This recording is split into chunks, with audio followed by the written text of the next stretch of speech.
think these new works by Teresita are incredibly fresh but also mature. She has a long practice of making works with paper and drawings, but I've never seen them be at this level of complexity before. And just walking around the show, the works really feel almost sculptural, so I feel like this has kind of added a lot of texture to her practice. So with these works, I was really interested in exploring the night sky as a kind of abstraction, and I was really interested in how I could come up with a very cryptic way of hiding information. I think that as an artist there's always a series of work that you want to do that doesn't necessarily connect with other works that you've done, and for me I've always wanted to use text. I was always interested in the idea of using text, but of course I always felt like it would be it didn't make sense to use text in the work. So with these images, I really wanted to almost come up with a secret code or a kind of cryptic way of incorporating text and saying something in a way that was still abstract.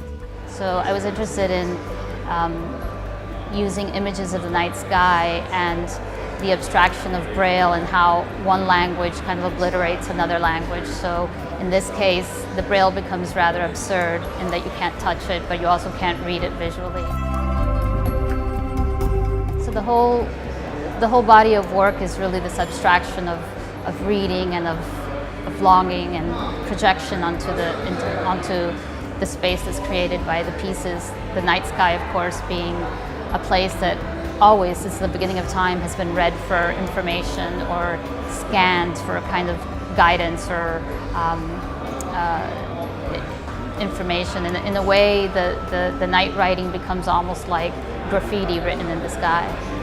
It's dazzling as well as illuminating because it's very reflective and self-reflective. It's like she's captured the entire cosmos and the dichotomy and the paradoxes of night and light. For me, I feel particularly proud because she's also a friend of mine and we come from the same background. And being of Cuban heritage, you kind of relate to things a little differently. And I think she really took the road less traveled, and she's extremely good and successful at it, and I think she has a long way to go. So overall, I love it. I feel very proud of her. Actually, the works that we see here now are, I feel that they're accumulation of all the other landscapes she's done in very different mediums, and it's a really kind of, it embodies all her concepts in one.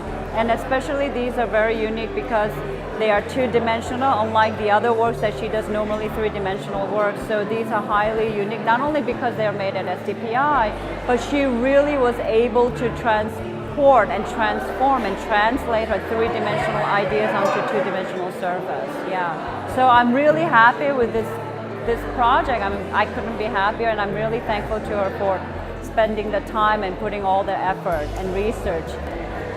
I'm so happy with the result.